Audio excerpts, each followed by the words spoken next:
Hey there, this is Ari. Welcome back to the Energy Blueprint podcast.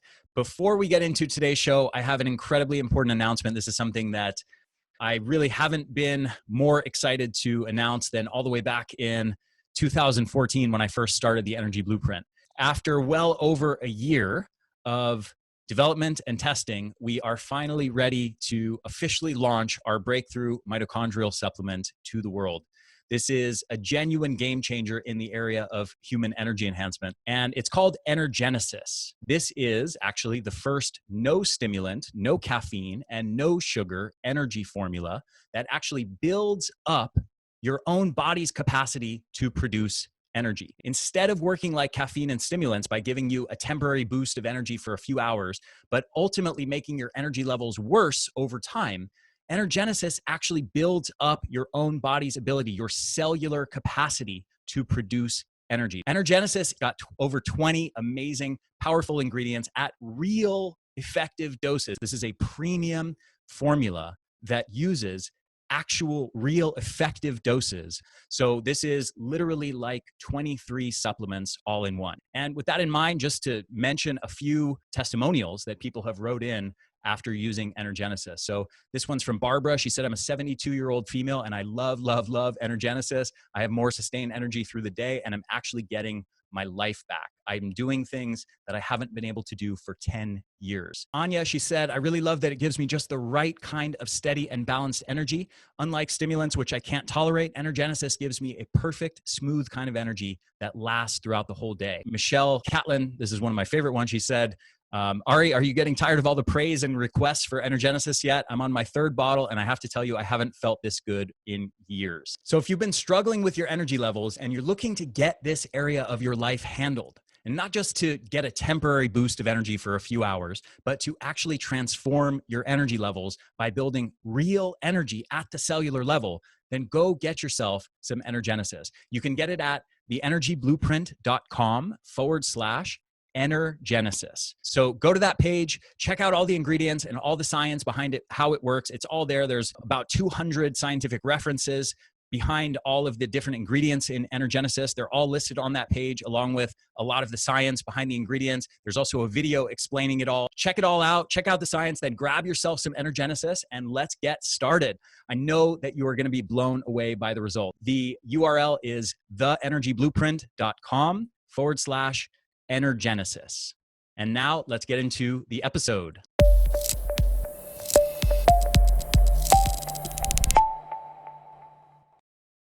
Hey there, this is Ari Whitten. Welcome back to the Energy Blueprint podcast. In this episode, I am talking with Dr. Stephanie Gray, who is a functional medicine provider who helps men and women build sustainable and optimal health through hormone optimization. And that includes both natural hormone enhancement as well as the use of exogenous hormones, the use of hormone replacement and optimization therapy. So welcome, Dr. Gray. Such a pleasure to have you. Well, thank you for having me here. Yeah. Obviously, your summit is all about energy, and I believe hormones play a strong role in energy production. Indeed. And so, yes, I should say the topic of your presentation is all about optimizing hormones and stopping hormone hijacking to improve your energy levels. So I'm super excited to dig into this with you, I should say. And I had a chance to look over your slides, and this is really exciting material. Wonderful. So I think I always like to be organized. So I like to tell the audience a little bit about what they can expect. So I want to share a little bit about my story and what got me into functional medicine. And then we can talk a little bit about what hormones do for us, why they're so important, how they can help with energy. And we'll talk about the secrets to optimizing hormones, how important it is to stop hormone hijacking. I think it's really important that everyone knows their numbers. We need to have hormone levels tested to know where we're really ranking, how full our tank is full of gas, per se. So we'll dive into how important comprehensive lab testing is, and then we'll talk about ways to boost hormones naturally. So I want to talk a little bit about reducing stress, fixing nutritional deficiencies, detoxing the body, and discuss ways for natural hormone replacement therapy. We have a low testosterone epidemic, not just in men, but in women. So I want to talk a little bit about how we can boost those hormones even using hormone replacement therapy. Excellent. Looking forward to it. So I'd like to share a little bit about my story. So I usually when I give talks, I like to weave in my story. So I'll open and close a little bit with that. So If you can imagine me sitting in my office, I was disoriented one day. I tried using my phone to call my husband, but I couldn't get my finger to hit that right button. And I leaned back in my chair here at work, and I put my hand on my chest and realized that my heart rate was through the roof. I looked at what seemed like my office doorway, but really felt like a football field away. And I knew that in that moment, something was wrong with my health. I was really short of breath and dizzy, but I got the strength to walk through my door and down the hallway of my clinic. And my nurse found me leaning against the wall, really pale, really short of breath. And she immediately called for my husband because he's my office manager. That's who I was trying to get a hold of. We together run a private practice, a functional medicine practice in Iowa. And I was at this point someone who needed help. I had been helping others, but I was now in their shoes. I needed help. And I needed help not just with my heart rate. So I was experiencing a really fast heart rate that made me kind of disoriented and short of breath, whatnot. But I was also experiencing infertility at this point. So many of my friends were on to kid 2 or 3, and my womb was empty. And the stress of having to track my cycles, my basal body temperatures, and waking up really knowing I wasn't pregnant was dragging me down. So almost every doctor I went to had recommended pills, because that's what they do. They recommend drugs, adoption, or to come to the conclusion that I may not have children. And as a practitioner trying to guide others to healing, few really knew my internal struggle. And so what happened is I landed at Mayo Clinic, well, first in the emergency room, but then at Mayo Clinic. And I was offered medication to control my heart rate, but I knew that taking the medication wasn't going to tell me why this was happening to me, that was only going to be a Band-Aid. But this wasn't my first rodeo, because for infertility, I had been recommended infertility drugs. But drugs don't really solve the problem. And I knew there had to be more to my story. And maybe you can relate. Many individuals I know are taking a trail mix of pills themselves. And maybe it's not for a fast heart rate or for infertility, but it could be for high cholesterol or anxiety and depression or brain fog or insomnia or reflux. Maybe for regular cycles. Birth control pills are handed out almost like candy these days. Maybe for high blood pressure, that's very common. Or skin disorders like eczema or psoriasis. For bone density issues like osteoporosis. For being overweight. Or even for fatigue. So patients are even recommended medications to stimulate them, right, to give them energy through the day. And have you ever thought, maybe there's another way, maybe there's a better way, maybe there's a drug-free way? If you've known for a long period of time that maybe you didn't have the answer, that maybe the Band-Aid approach wasn't the right way for you, but you didn't know how to find those answers, I think the summit will help, because I can tell you there is a drug-free way. So through my struggles and working with thousands of patients with myself at the Integrative Health and Hormone Clinic in Hiawatha, Iowa, over the past 10 years, I've developed a unique way of viewing how the human body is structured. So I created this longevity blueprint to help and really build and maintain my health, because I was needing a lot of help at that point in time. And this ended up being a solution for me, and now I'm sharing it with others. So I want to introduce you a little bit to this concept, and then we'll dive into hormones. But I think it's important to first introduce this concept. So as I was going through my struggle, I felt like I needed to create a blueprint also for my patients to know all of what we could help them with at our practice. And so I'm comparing in my book the home and how we maintain our home to our body and how we should be maintaining our health. So within a house, there are several key components. We have the foundation of the house, the framework, the electrical work, the doorways, the laundry room, the heating and cooling, and the plumbing and the roof. And the same is true for our body. We have several very important key components, organ systems that we need to be maintaining.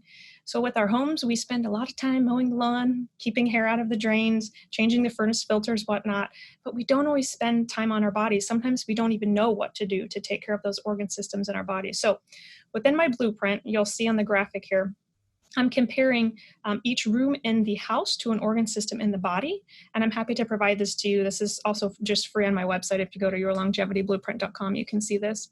So essentially, our organs and systems of the body work together to build our longevity. It's a bit like building a home. You need a blueprint to ensure that every system in your body is addressed to have a long and healthy life. So again, within each chapter of my book, where I outline the most progressive functional medicine testing options that we're going to talk about today. So today will be specific to hormones. And I talk about nutrition and supplements, whatnot within the book as well. But Chapter 6 specifically is discussing the heating and cooling system in the home. So I'm comparing this to the endocrine system within the body, right? So kind of easy comparison to make there. In the home, during your cold and hot months, your comfort depends on the ability of your heating and cooling systems to regulate the temperature of the house. And similarly, your body's comfort depends on its ability to heat and cool as needed. So that role boils down to the endocrine system, which is a network of glands that secretes hormones that are chemical messengers coordinating a wide range of bodily functions. So if your thyroid isn't functioning properly, your fingertips could be cold, your metabolism may be sluggish, and you may feel like your internal furnace just isn't quite kicking in. And conversely, if your sex hormone levels are low, you could feel like you're burning up on the inside, having hot flashes and night sweats. So think of your endocrine system as that heating and cooling system in your body. When this system isn't working effectively, or when your hormones aren't balanced per se, you may not feel well. You could even be tired. Just being tired could be a symptom that your endocrine system isn't functioning as well as it should. So every week in my office, I have patients who come to me saying, seeing a functional medicine provider is their last resort because they've already seen their doctor and they've been told that they're normal. Their doctor wanted to prescribe them an antidepressant, but they knew they had a problem with their hormones, and they're coming to my clinic to get them tested. And I enjoy optimizing patients' hormone levels because usually we can get them feeling pretty quick, we can get them feeling better pretty quickly by optimizing those hormone levels. So men and women both have hormone imbalances. This is not just about women, even though I keep mentioning hot flashes and night sweats, whatnot. So women go through menopause, but there's actually a term for men going through this transitional period, which is called andropause. Sometimes we joke around calling it menopause, but really the term is called andropause. So why do these years even matter? Well, we're living longer than we have before, and we want to increase the quality of life amongst those years, right? So if women are going to go through menopause I see women in their 30s and 40s, but the average age is 52, and they live to be 90, right? We want to make sure we're optimizing those years of their life. That's 40 years. We want to make sure they're feeling well. If you haven't experienced menopause or andropause yet, you're in luck because there's still time to improve your hormones before you go through that transitional period, which for women we call perimenopause. So I see women going through perimenopause every week in my office. And so these women can be very tired. They can be depressed. They can have acne, migraines, low libido, mood changes, thinning hair, sleep disturbances, and then the hot flashes, night sweats, weight gain, irregular cycles, and infertility can set in. Now, men many times come in to see me because they feel like they've lost their edge. Maybe previously they were really confident, they did public speaking, or maybe they were a CEO of a company or a pastor. They used to be able to get up in front of people and speak, and now they've lost their edge. They've lost their confidence, and they're having depression and anxiety and weight gain, especially around the middle. Maybe they're having low libido or erectile dysfunction or even bone density issues, and they're tired. So men and women both experience this age-related change. But again, we want to optimize the years after that change so they're still feeling well through those years of life. So let's talk about what hormones are. So hormones are chemical messengers. They are made by our glands that act to control certain actions of cells and organs, and they fit like a key into a keyhole. They're gender specific. They send billions of messages, and they're made from cholesterol.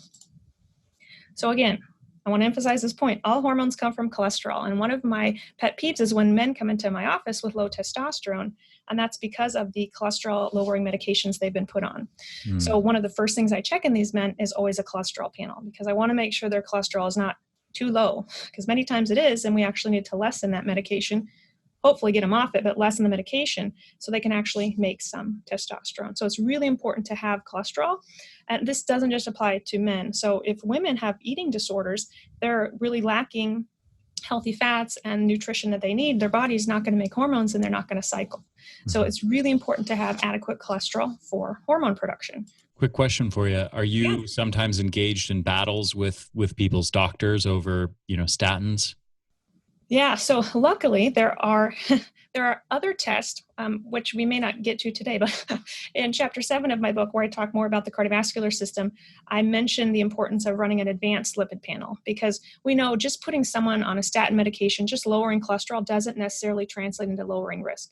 Some doctors are so fixated on those numbers, but what I try to educate them on is, hey, we need to look beyond just the regular old lipid panel and assess an advanced lipid panel, looking at particle size and inflammation and their oxidative stress to see really how high is their risk. Do they really need the statin medication or not? Or is there something safer we could put them on?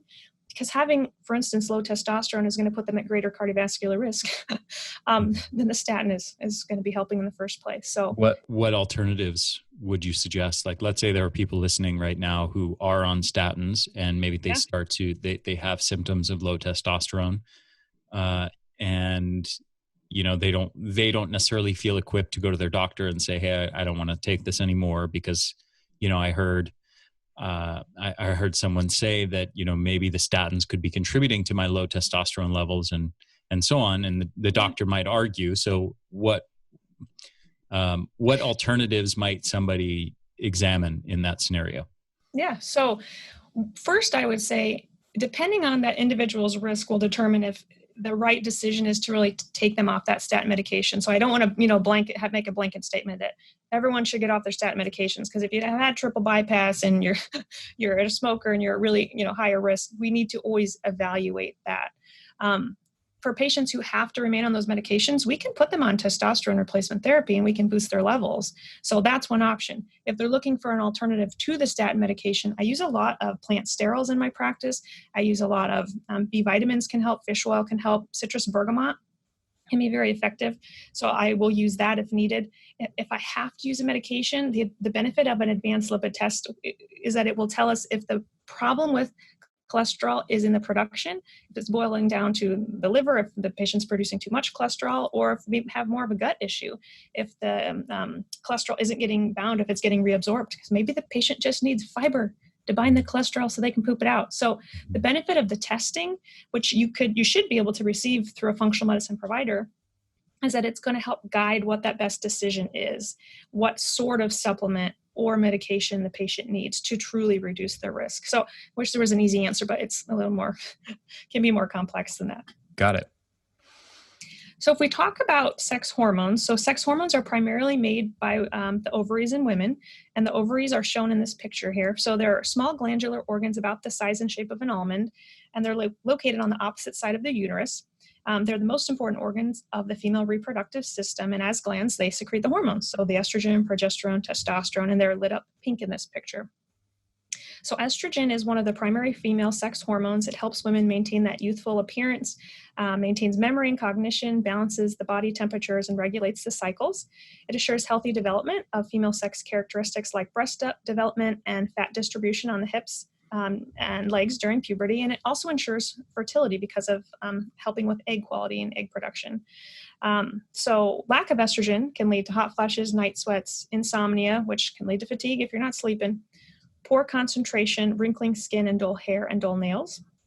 And during puberty, estrogen controls the development of the mammary glands in the uterus. So this helps to stimulate the development of the uterine lining, which then the body is going to shed, right, and cause that woman to have a menstrual cycle.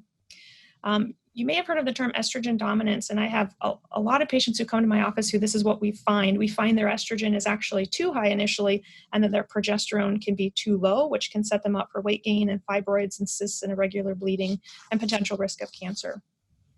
Now, progesterone is my favorite hormone. It's the most soothing, calming hormone, great for sleep and anxiety, and it works to balance the effects of estrogen.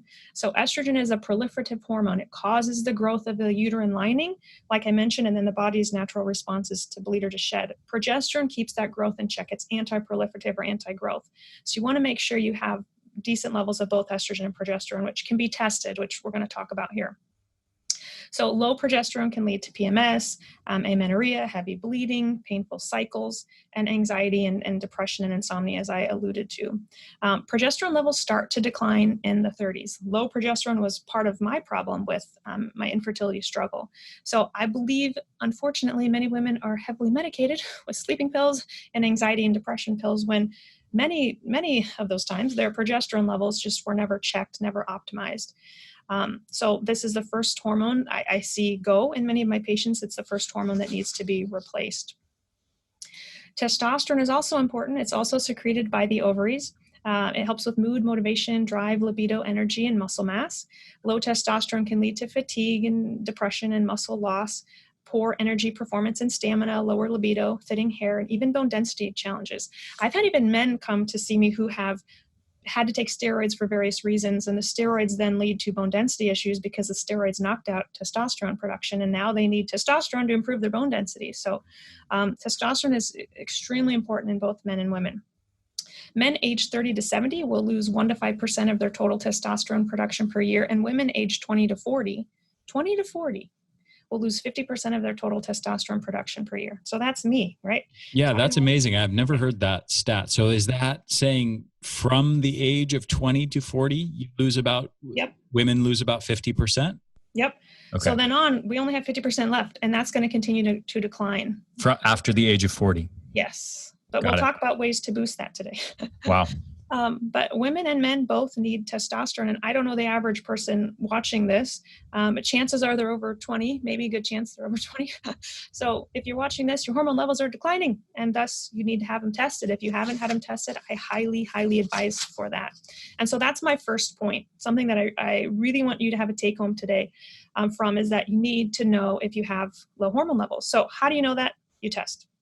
You got to know your numbers. Your labs serve as your health data.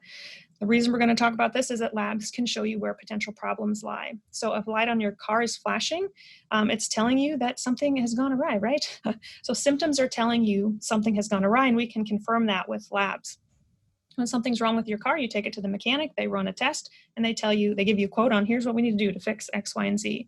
So my heart racing was a sign of an underlying problem, and my infertility was a sign of an underlying problem. Even fatigue can be a sign of an underlying problem, but testing helps us determine where that underlying problem is caused by. And in my book, I mention a lot about human fingerprints. Fingerprint is actually on the cover of my book because I feel like our fingerprints are our unique detailed marker of our human identity, and so are our test results. Everyone's test results can be different, right? A woman can think she has low estrogen, but maybe she has low progesterone. The test results can help your provider personalize a plan to really rebuild your health. And I know what you might be thinking. You might be thinking, I've gone to my doctor. Dr. Gray, I've been told that all my labs are normal. But I'm here to tell you today, if that's what you've been told, those doctors could be wrong. They may not have ran the right test. They may not have interpreted your tests appropriately. So don't get me wrong, we need conventional medicine, but I want to discuss a little analogy here today to share a little bit about why I got into functional medicine and why I think this is different. So I see conventional medicine as more of the fire department. They're here to put out big, bad, ugly fires, and their two tools are drugs and surgery. And we need those. Thank God we have those tools. But upon putting that fire out, prescribing that drug, whatnot, for the cholesterol, or after the bypass surgery, whatnot, for the patient, conventional medicine doesn't always tell patients how to get to the root cause of the problem. It doesn't tell them or explain to them or always dig for the faulty circuitry that maybe led to that fire in the first place. And that's where functional medicine really comes in. So in my book analogy, that's where I'm mentioning the importance of having a carpenter or a contractor. We need a fire department, we need the firemen, but we also need carpenters or contractors to help us repair and rebuild the body. And your audience may be very familiar with functional medicine. Yeah, absolutely. Okay. Yeah, we have lots and lots of functional medicine practitioners and doctors in this summit. Wonderful. So I don't have to dive in too deep here, but with functional medicine, we look at how and why illness occurs, and we try to restore natural balance to the body. And one huge piece of that, we look at nutrition and genetics and toxins. We look at the foods patients are eating. But one important piece of that is hormones, which we're talking about today. So when I had symptoms that conventional medicine couldn't find a root cause for, this only really fueled my desire to, again, kind of find a better road to healing. And that's where I've furthered my knowledge with functional medicine. So regardless of your symptoms, whether it's irritable bowel syndrome or fatigue or fast heart rate, I truly believe functional medicine and a blueprint like this can help. So I want to give you an example of how this helped one of my patients. So we'll talk about Gina here. She had a hysterectomy very young at the age of 28 for heavy bleeding and endometriosis. She also had irritable bowel syndrome and reflux, and she had her gallbladder removed. Sadly, no provider offered to check her hormone levels or give her hormone replacement therapy until it was discovered that she had osteoporosis in her 40s, like way too young to have osteoporosis. And I see this a lot. So only then did one provider offer her synthetic hormone replacement therapy, which is a start. I don't like synthetic hormones, but it was a start. So at age 45, 5 years later, she finally visited my clinic. And up until that point, she had been taking oral Premarin, which is synthetic horse urine. Essentially, that's what Premarin stands for, pregnant mare's urine. That had helped with her hot flashes, but not with her sleep, her anxiety, her energy, or her libido. So she felt very emotional, and she felt like she had been falling apart since her 30s. She had a high-paced, stressful job at work and wasn't taking care of herself, which wasn't helping. And additionally, she had been on synthetic thyroid replacement therapy without ever having had comprehensive thyroid levels tested. And again, she had the IBS and reflux and was taking an acid-blocking medication. So on the synthetic oral estrogen she was taking, her estrogens, after we tested them, were determined to be through the roof high. They were very high, and that probably was leading to her weight gain. And as I suspected, her progesterone levels were really low. Her progesterone levels were probably low starting in her 20s, which is what led to the heavy bleeding and need for the hysterectomy in the first place. So having the uterus removed didn't correct the reason why it needed to be removed in the first place. She still had low progesterone, and we still needed to give her that to help her poor sleep and her anxiety, which then helped her sleep. I mentioned before, progesterone's most soothing, calming hormone. So it's great for those symptoms, and she needed that. Additionally, she'd been on synthetic thyroid replacement therapy for years, and she had never had any of these levels comprehensively tested. So I went ahead and ran some comprehensive sex hormone levels and thyroid hormone levels, and here's what we found. So I found that her levels were considered normal, right, by her conventional doc, but normal is not okay, normal is not best, and normal is not healthy. Optimal is best, and that's where we wanted her levels to be, in the optimal range. And this is also why you may need a functional medicine contractor or a provider, because their interpretation of labs is different. It's better. So if we look at this bell-shaped curve here, Gina had never had her free T3, which is the most important thyroid hormone level ever tested. So free T3 helps with everything that thyroid does: metabolism, basal body temperature, hair and nail growth, bowel regularity, memory, and energy. So we can see her T3 is sitting at the 10th percentile here. And I like to, for my patients, I like a visual for them with their labs. So I like to draw out where their labs are sitting on this bell-shaped curve and show them, sure, you're normal, but you're not optimal. So if this patient went home and let's say her child brought home a test score, and her child scored 10% on a test, that's certainly not passing. That's certainly not optimal, right? But yet we think with our physiology, being at the 10th percentile is okay. No, that's not okay. We want her T3, her most important thyroid hormone, at least greater than the 50th percentile, if not greater than the 75th percentile. So this is just one example of kind of showing how this patient was not optimized on the thyroid replacement therapy that she had been on, and that was something we needed to change for her. So you might be asking, well, what labs should I have tested? And that's a loaded question because it depends on your symptoms. But because this example dealt with hormone imbalances, here's what you can start having tested. So you might get lucky and have a primary care provider who is willing to order some of these labs. So if you are not in menopause yet, you don't need an FSH for a woman. But if you have gone through menopause, then having an FSH would be important. Testing more than one estrogen, so estrone and estradiol, both are important. Progesterone, testosterone, and DHT would be a great start. If you're interested in hormone replacement therapy, it is good to have a blood count run. And then especially if one of your symptoms is fatigue or hair loss, checking iron and ferritin are really important. To grow hair, you need to have adequate iron and ferritin. And then for thyroid, from our thyroid panel, look beyond the TSH. So I think TSH, one of my old mentors, Dr. Joe Collins, shared with me that he thinks TSH stands for too slow to help. And I agree. So by the time TSH is high, T4 and T3 have been low for a long time. So if you've only had your TSH tested, you haven't had the whole picture tested. Have a free T3, free T4, and reverse T3 tested. Reverse T3 is like the brake pedal on your metabolism and your energy. T3 is like the gas pedal. So you don't want your brake pedal on and your gas pedal off. So yeah. Quick question. So you mentioned that someone can ask their doctor to do this. Let's say someone doesn't regularly visit their doctor, or their doctor is resistant and their doctor says, hey, we don't need to check all that panel. That's a bunch of nonsense.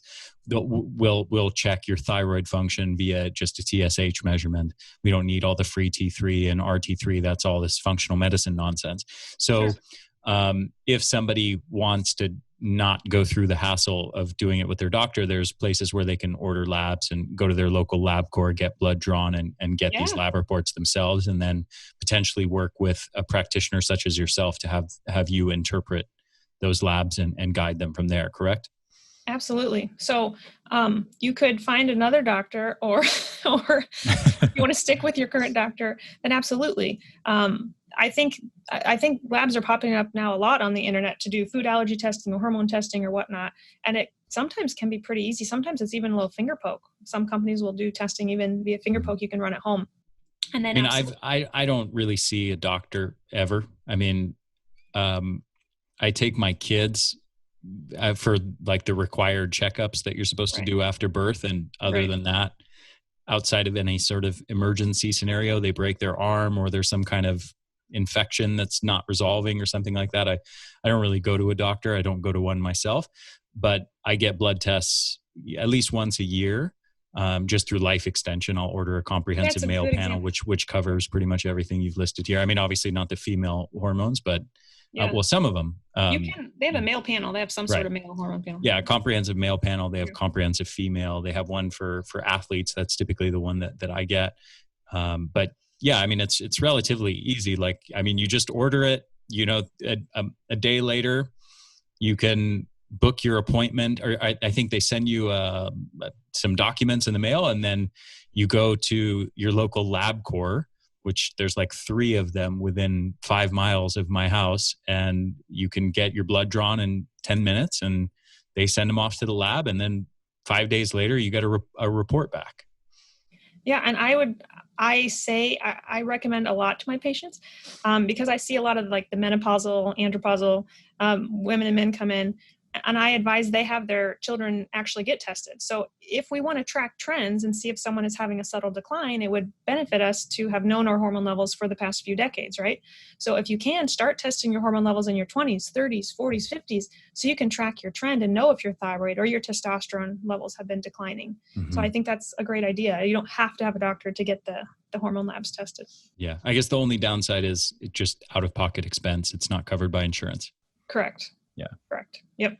But your health is your best investment, so it's worth it. I agreed. Yeah.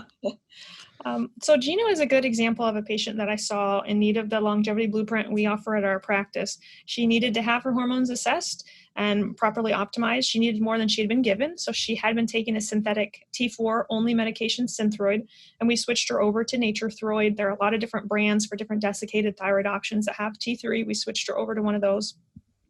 She also had been on oral estrogen, which I wanted to get her off that horse urine. So she had had a hysterectomy. She needed hormone replacement therapy. We switched her over to hormone pellets for the estrogen and for testosterone. And we'll get a little bit into pellets at the end of the presentation here today. Also put her on progesterone, which she likely needed from very early on in life. So we finally got her hormones optimized, and we drastically changed her quality of life. Her sleep was better. Her energy was better. Her anxiety was gone. She had totally transformed. And that can happen when you get your hormones right. Now, since your audience knows a bit about functional medicine, I won't go in depth with this next slide here, but this patient also needed some additional assistance because she had the reflux and she ended up having food sensitivities and other things.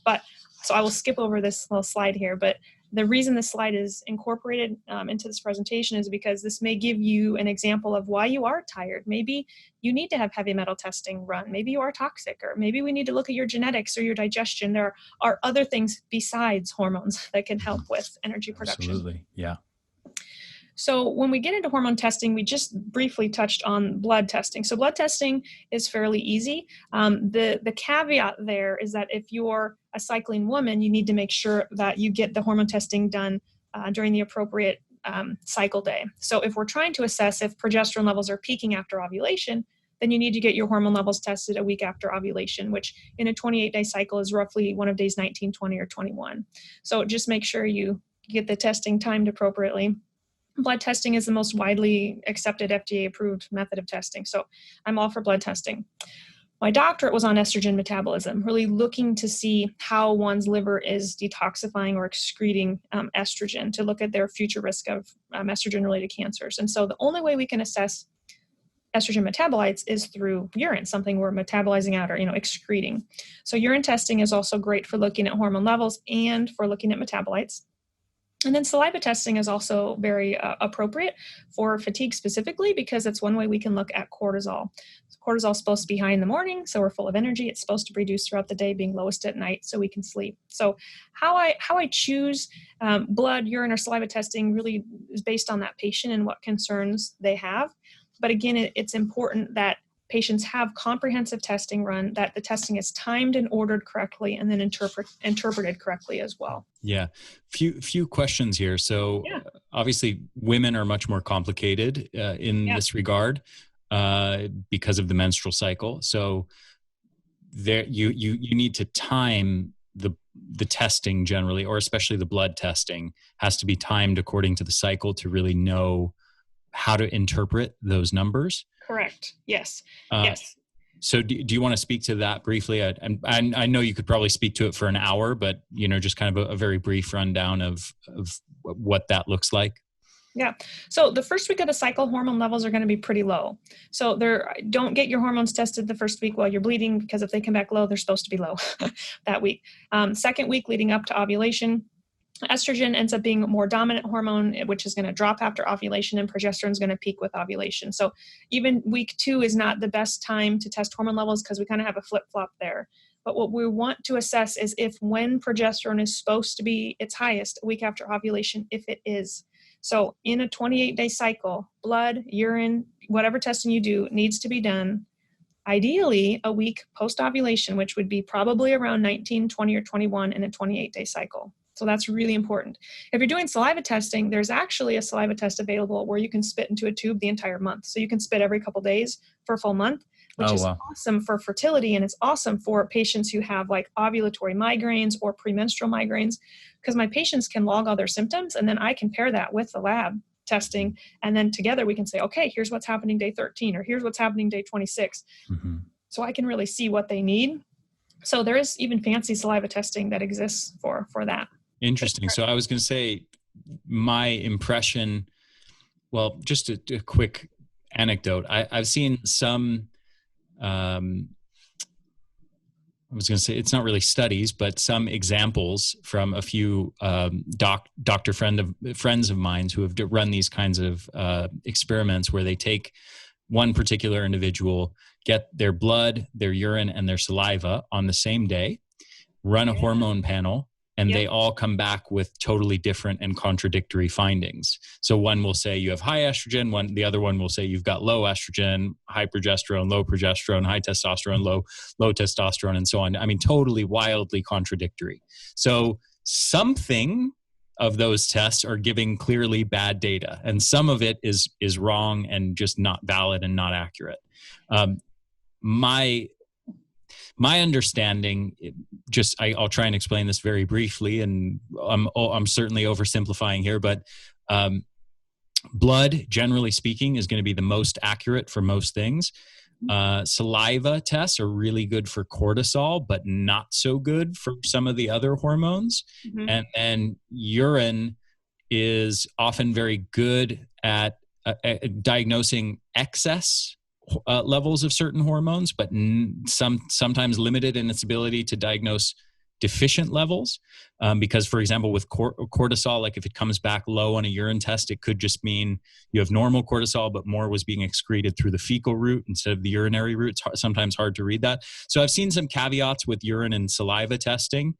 And I know a number of my friends kind of lean more heavily on the blood testing. Sure. They consider it more accurate. I'm just curious if you have thoughts on your thoughts on that landscape. Yeah, so there are even more details we could dig into. If you think, I would agree. Generally speaking, I would agree that blood testing is the most widely accepted FDA-approved method of testing. But testing the same day, were those patients tested at the exact same time? Maybe not necessarily, because hormones you're going to get a surge, should get a surge or a peak in the morning. I've had patients who we do experiments on where we do the same thing, but we test different times of the day, right? Their testosterone at 7 a.m. is not what it is at 4 p.m. Right. So those patients did different types of testing. Were they testing at the same exact time, or was there a couple hour lag? Because that could influence levels. And then you mentioned... To that point, I've tested my testosterone at 9:30 a.m. and 4:30 p.m. and it's about half of what it is in the morning when I test it in the evening. Because like cortisol, there's a diurnal curve to it. Yep, and a lot of people don't even realize that. Right. Saliva can be easily skewed just based on what you've had in your mouth. And I mean, saliva is much more variable for sure. So I'll give you that.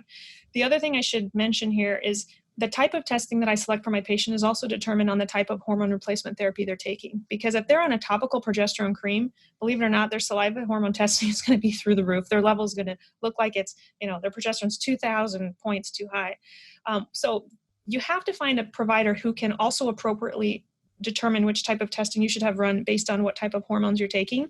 So blood testing is great if you're on oral hormones or if you're getting pellets. But if you're taking a topical, If you're using a topical gel or cream or a sublingual lozenge under the tongue, those are going to skew saliva right away. And I have patients who come to me and their providers are testing their levels in saliva, and that's the wrong thing to do. So that's where urine testing is very valuable as well. So I think there's great clinical utility of each type of testing, but it really does need to be uniquely decided upon for that individual patient. And bottom line is blood testing, again, has just the most research behind it. So got it. Thank you for that explanation. Yeah. So now that we've talked about how important it is to have your numbers tested to see if you're low, let's talk about the good news, right? If you're not optimal, what can you do to improve your hormone levels? So we'll talk about 3 things. I want to briefly discuss how important it is to reduce stress, to fix your nutritional deficiencies, and to detox the body. And I'm sure you have speakers that are going to go elaborate on each of these topics even more so, but I'll make a case for each of these. And I have a free PDF on my website front page for exactly what I'm about to talk about here. So stress is your body's biggest hormone hijacker. So if we are familiar with the stress response, you may have experienced that fight or flight response initiated by the sympathetic nervous system. So during this time, the adrenals secrete cortisol, adrenaline, epinephrine, and norepinephrine. And many times this is followed by a crash and burn. And that was part of what I was experiencing with my fast heart rate as well. So we need stress. Stress is a physical response that alerts our body so that something is not going right, always in acute situations. Our body switches to fight or flight to protect us. So the fight or flight response is a good thing, but acute stress is different than chronic stress. And so I really want to differentiate that today.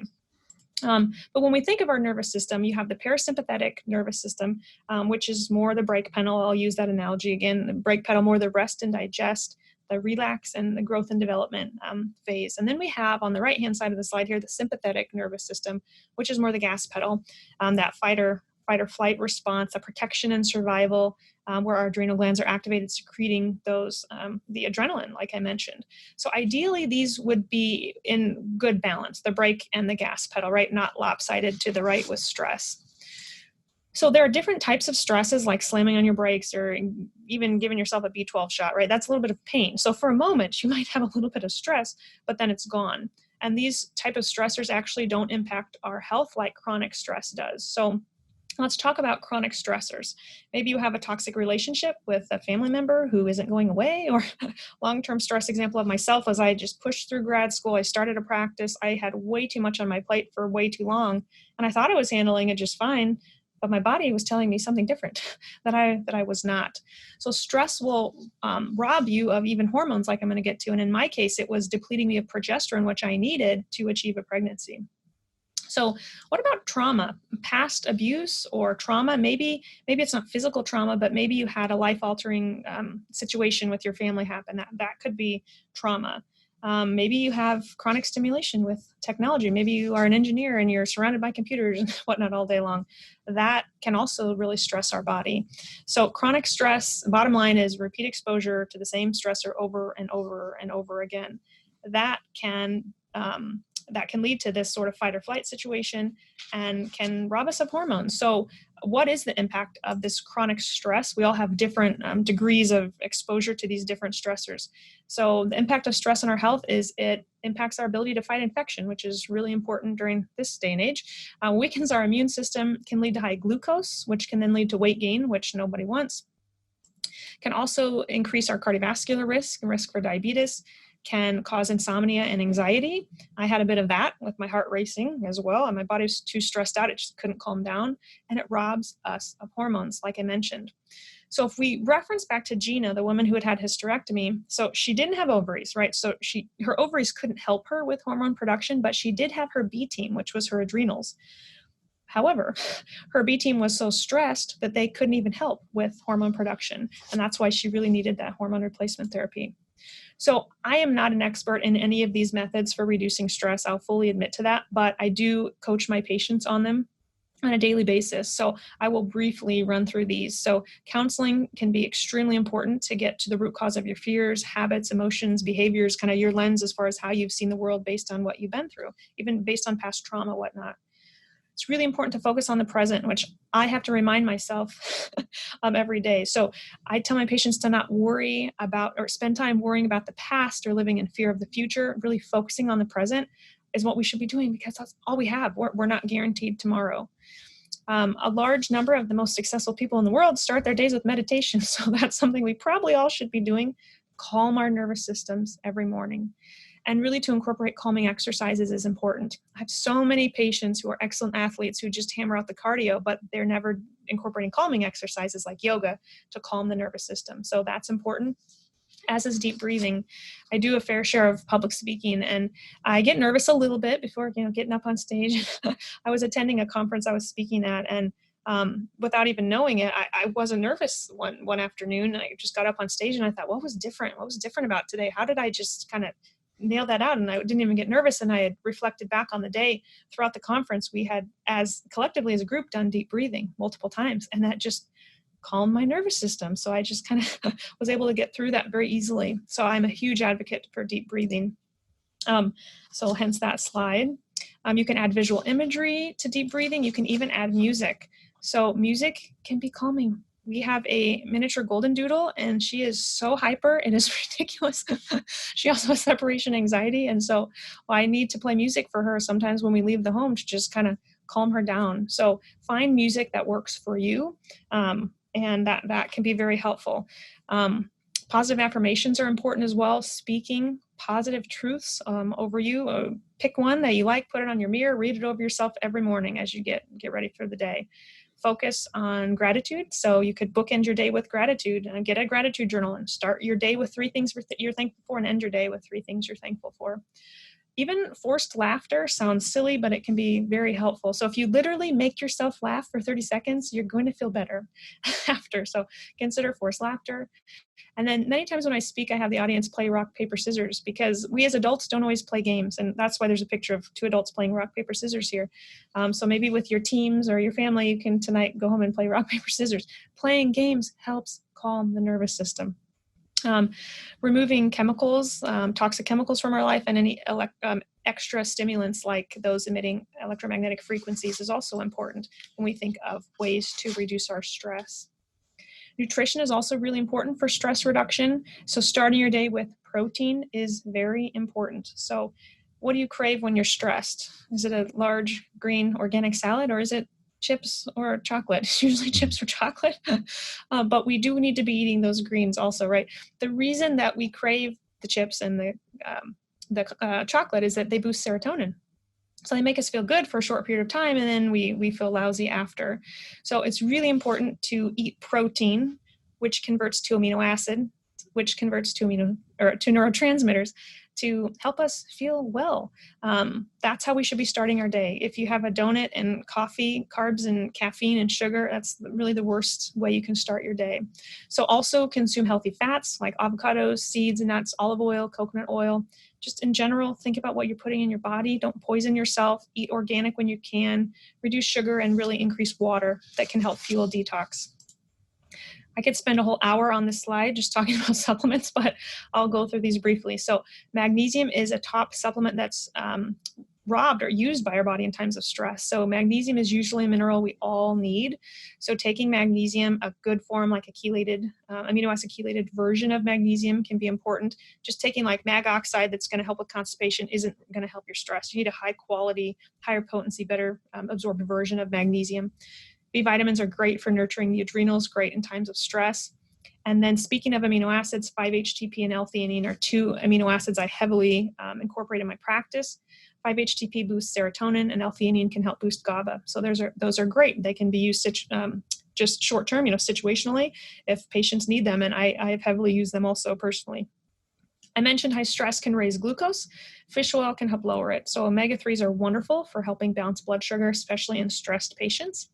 And then adaptogenic herbs can also be very effective. So I'm talking about ashwagandha and rhodiola and holy basil, and herbs can be used very effectively. So I mentioned, we'll go on to the next point here, but I'm going to be echoing a little bit of what I've already said. So I mentioned 3 things that can help to boost your hormones naturally, and we spent a lot of time on stress reduction. I want to talk a little bit more about correcting nutritional deficiencies. So vitamins and minerals act as cofactors for every single metabolic reaction in the body, including for hormone production. And our hormone and detox pathways are required on these nutrients to work. So our body's going to struggle to make hormones if we don't have these nutrients, even things like healthy fats. So You want to correct nutritional deficiencies, you want to reduce caffeine because caffeine is going to rob you of those nutrients. And as we kind of open this part of this presentation with the importance of not having low cholesterol, you want to make sure you're getting cholesterol in your diet. So increase your healthy fat consumption. You can supplement with healthy fats per se in fish oil. You need vitamin D, you need magnesium, you need selenium and zinc to make thyroid hormone levels and sex hormone levels. And if you don't know what nutrients you need, a functional medicine practitioner can test you. And that's the whole topic of chapter 4 in my book, Just Correcting Nutritional Deficiencies. So tests actually also exist for that, to know what you need. Third point to help boost your hormones naturally after we reduce stress and correct nutritional deficiencies is work to detox the body. One quick thing to interject. I just want to emphasize and point out, there are a lot of people out there who kind of think of hormones as like a separate thing. So what I mean is they might go get a blood test and let's say a hormone panel, and there are certain abnormalities that come back on that test. Let's say cortisol's out of whack, and estrogen and progesterone and testosterone and DHEA and, whatever else, thyroid hormones and so on. And they immediately think, okay, what are the specific, I need to take this hormone, or I need to take a supplement specific to this hormone. Sure. And there's a disconnect for a lot of people where they don't realize that those hormones are intimately tied with their nutrition and their lifestyle, their sleep, their stress levels, their circadian rhythm, their exposure to different toxins in the environment, to environmental disrupting chemicals, BPA and fragrances and phthalates and things like that, nutritional deficiencies, nutritional toxicities, all of these things tie directly into hormones. And I just feel it's worth emphasizing that point, which is everything that you were just talking about there. But I really just think that a lot of people, when they see that their hormones are out of whack, they immediately jump to some hormone specific thing or replacement therapy without really addressing what's oftentimes the root causes at the nutrition and lifestyle level. Totally. I think some patients that, like men, or not just men, but well, for an example, a man with low testosterone could say, oh, all I need to do is take tribulus, horny goat weed. I just need to take this herb and that's going to fix all my problems. But while the herb can help with internal production, in a way, the supplement is still a Band-Aid, right? It's not getting at the root cause of the problem. If you have a toxicity, you still need to correct that to help your body produce more hormones naturally. So that's a good point. And you pretty much covered this whole next slide on detoxing the body. So it is important to make safe swaps with our personal care products, to remove the fragrances, parabens, phthalates, like you mentioned, choose safe home cleaning products, quit drinking out of plastic and out of aluminum. I keep saying eat organic, assure that your air is clean that you're breathing in. I live in Iowa, and we've had several major floods here.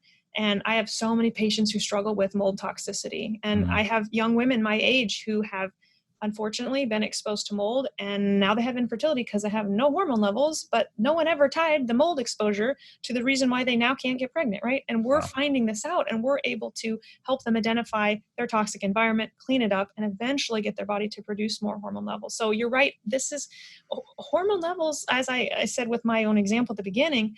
Hormone levels or having hormone imbalances are a sign that something's wrong within our body. So it's not as easy as just taking the replacement. Now, if you've had a hysterectomy, though, you do need, for sure, you need the replacement. So that's really the third point in that section of this presentation.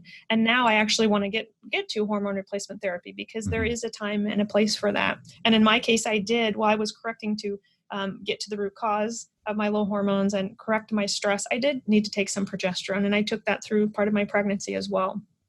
So the most common hormone that I prescribe, I mentioned earlier, to women is progesterone. That can be prescribed in a capsule form. So one option is to take a compounded progesterone in a capsule form.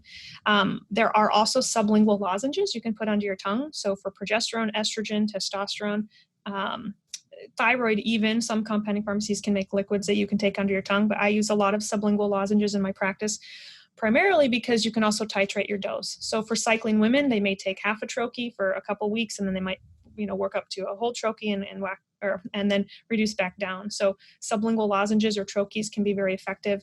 And topical gels or creams exist as well. I don't use a lot of those because they're pretty weak.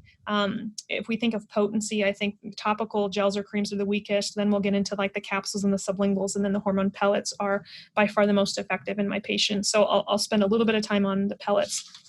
So hormone pellets look like almost little grains of rice or little skinny Tic Tacs, and they can be inserted under the subcutaneous or the fatty tissue in the upper bottom lower back area.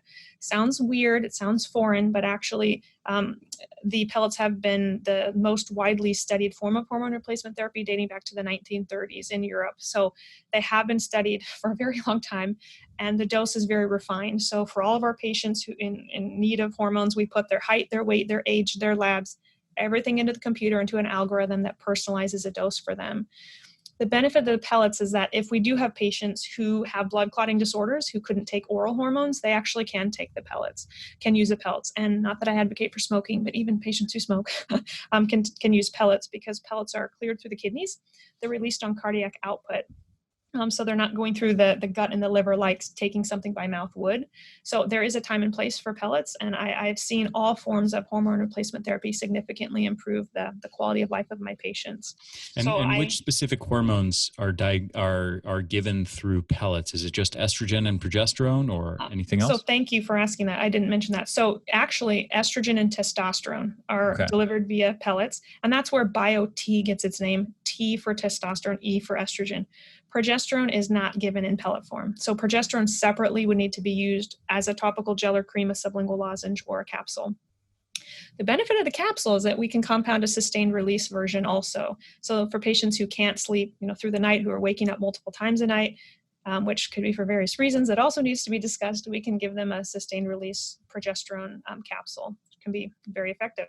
And for the troches, for the sublinguals, is that estrogen and progesterone? Can you do testosterone as well via that?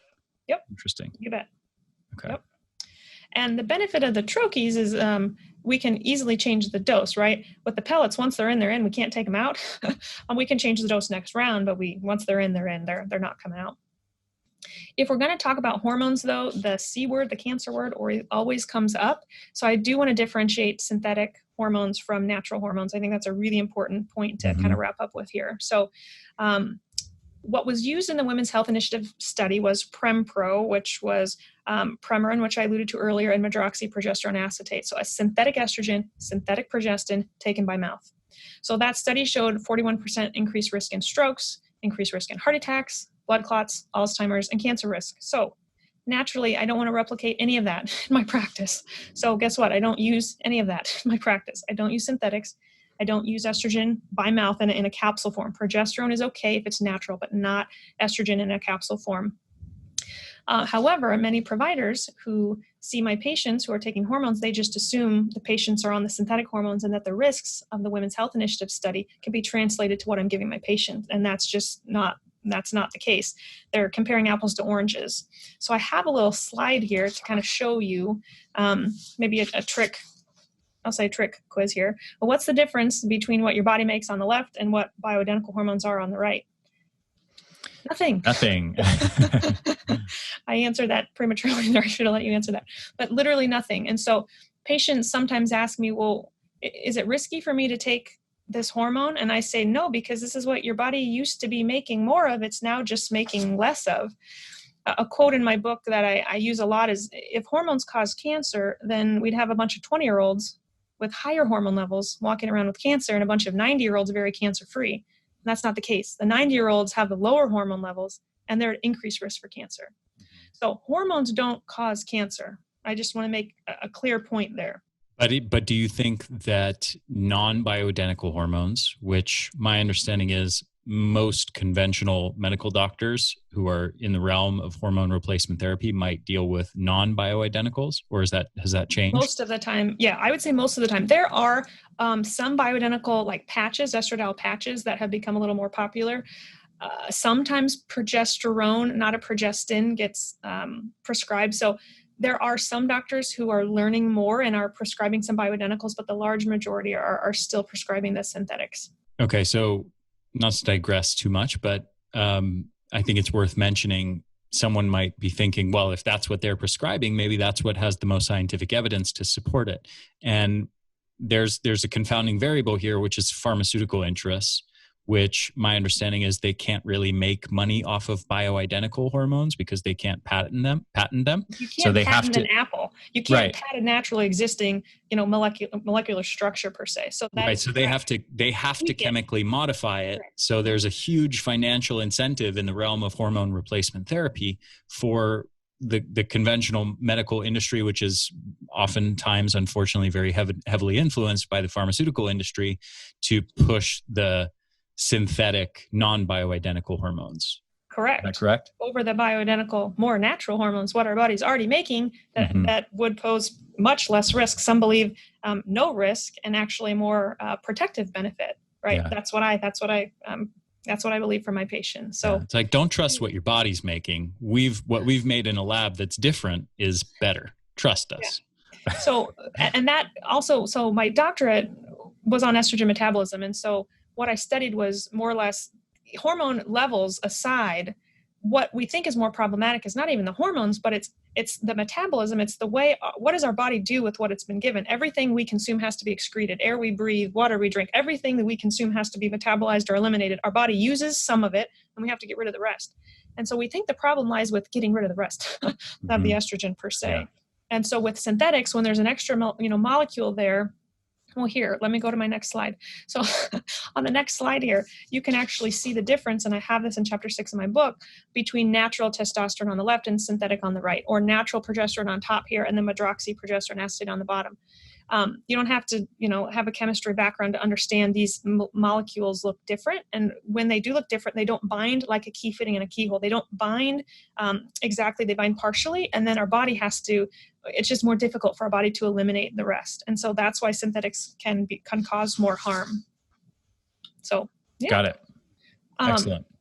Almost wrapping up here, I want to mention a few things pertaining to males, because I mentioned the Women's Health Initiative study and kind of talked a little bit about breast cancer, estrogen-related cancers, but we need to include the males here. So there was an exciting study. I remember when this came through my email, actually in 2016, authored by by Abraham Morgenthaler, who's a Harvard urologist who taught in my fellowship program. This paper came through talking about prostate cancer and testosterone, because there has been such kind of a controversy there. Do you give it? Do you not give it?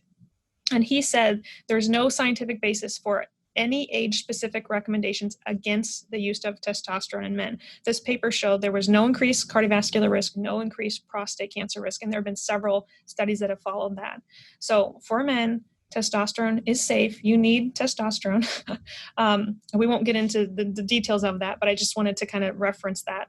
I also want to make one more point for men. So one of the best ways that men can raise their testosterone levels, aside from everything we've mentioned above, is to lose weight. So when you have fat around your middle, that fat secretes an enzyme called aromatase, and aromatase converts testosterone to estrogen. So if you're a man, you don't want to have high estrogen, right? You want your estrogens to be lower, your testosterone higher. So losing weight will help get rid of the fat. But also there's a supplement called DIM, and this is more or less what I studied in my doctorate. DIM is an extract from cruciferous vegetables like broccoli, kale, cauliflower, bok choy, Brussels sprouts. DIM will help block testosterone's conversion to estrogen. So you should eat a lot of those foods, but you can also take the supplement DIM to help you lose weight, to help lower estrogen and keep your testosterone levels higher.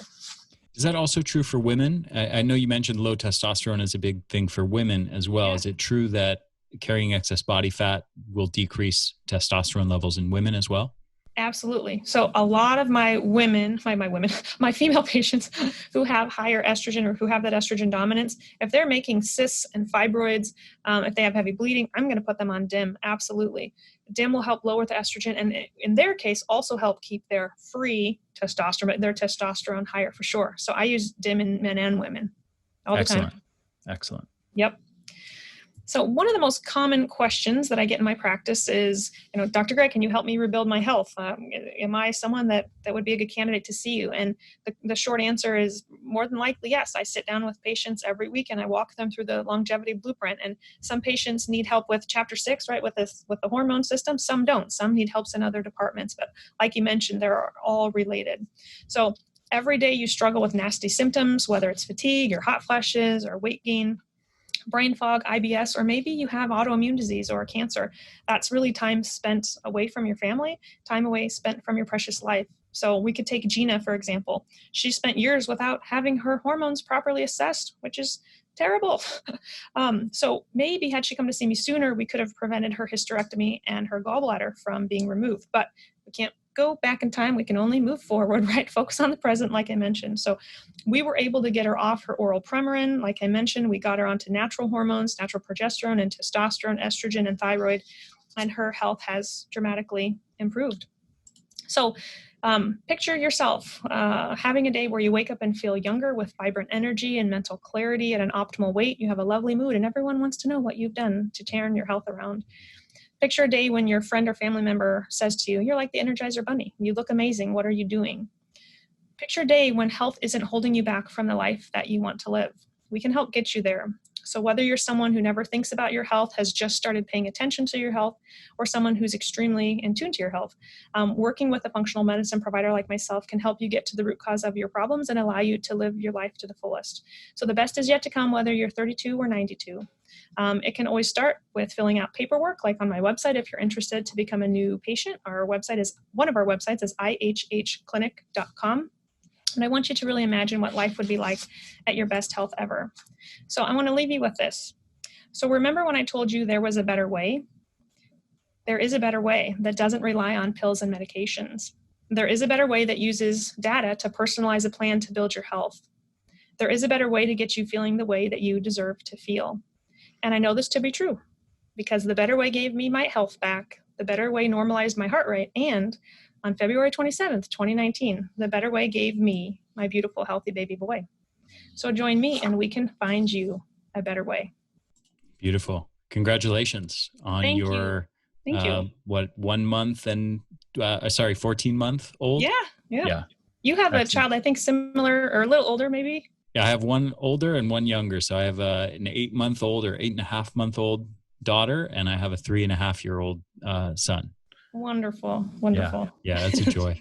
Well, thank you so much, Dr. Gray. This has been awesome. And your website, again, is ihhclinic.com, correct? Or, yep. or yourlongevityblueprint.com. Yep. So the free PDF I mentioned, and then you can certainly use a 10% off code there if you'd like. If you just use energy, you can get 10% off there. All my blogs and videos you can find on the website. Wonderful. Well, thank you so much. This has been awesome and really fascinating to learn all these practical tips around hormone enhancement. We have a number of other speakers that are talking about, especially optimizing female hormones and balancing that, and some deep dives on nutrition, but no talk of hormone replacement. So I think that's a really nice additional layer to the story that people need to be aware of. So thank you so much for sharing your knowledge. I really appreciate it. Thank you very much.